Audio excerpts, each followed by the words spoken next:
ไปบอโคดส่งน้ำพระบาง2025ปีนี้คึกคืนขบวนแห่หลายแหงพวกเฮาคนลาวทุกคนแม่นนับถอยหลังสู่การเฉลิมฉลองบุญกุศสงกรานต์ปีใหม่ลาวการฮดสงแม่นคือที่ฮู้กันจัดขึ้นอยู่ทุกแขวงความม่วนแตกต่างกันไปตามกำลังของแต่ละท้องถิ่น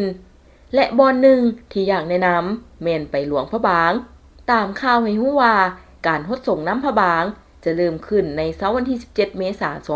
2025โดยจะมีพิธีอาราธนาองค์พระบางพุทธราวันลงฮดสงซึ่งจะได้จัดขบวนแห่จากหอพระบางพระราชวังหลวงพระบางไปยังวัดใหม่สุวรรณภูมารามหลังจากนั้นวันที่18-19เมษายนแม่นเปิดให้สังคมทั่วไปได้ฮดสงพระบางเพื่อเป็นสิริมงคลแก่ชีวิตตามความเชื่อที่ปฏิบัติกันมานอกนี้ยังจะมีการแสดงพลักพลามและดนตรีพื้นเมืองนำอีกส่วนเช้าวันที่20เมษายนแม่นจะได้อาราธนาองค์พระบางพุทธราวันกลับคืนสู่หอพระบางโดยการแห่ขบวนจากวัดใหม่สุวรรณภูมารามไปสู่พิพิธภัณฑ์พระราชวังหลวงพระบางคือเก่าเกี่ยวกับพิธีการแห่พระบางในปีใหม่ลาวอิงตามข้อมูลจากห้านโพธิสักดิ์แม่นได้เชิญชวนพ่อแม่พี่น้องนักท่องเที่ยวทั้งภายในและต่างประเทศเข้าร่วมพิธีอาราธนาแห่พระบางลงส่งน้ำทางห้านเพิ่นจะมีเสื้อผ้าเน็บเตียวผ้าสิ้นผ้าเบียงให้นุ่งฟรีทั้งหญิงและชาย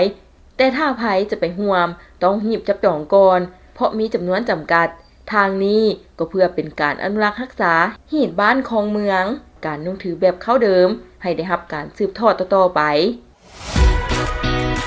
มาแล้วโครงการดินจัดสรรงามๆในตัวเมืองเขตบ้านดงนาทองเมืองสีโคตะบองนครหลวงเวียงจันทน์ปลูกสร้างได้เลยมีทางผ่านกลางกว้าง6เมตรสะดวกสบายจ่ายสดหรือจ่ายผ่อนได้ยาวถึง15ปีและยานี้มีโปรโมชั่นกงเตอร์น้ำกงเตอร์ไฟ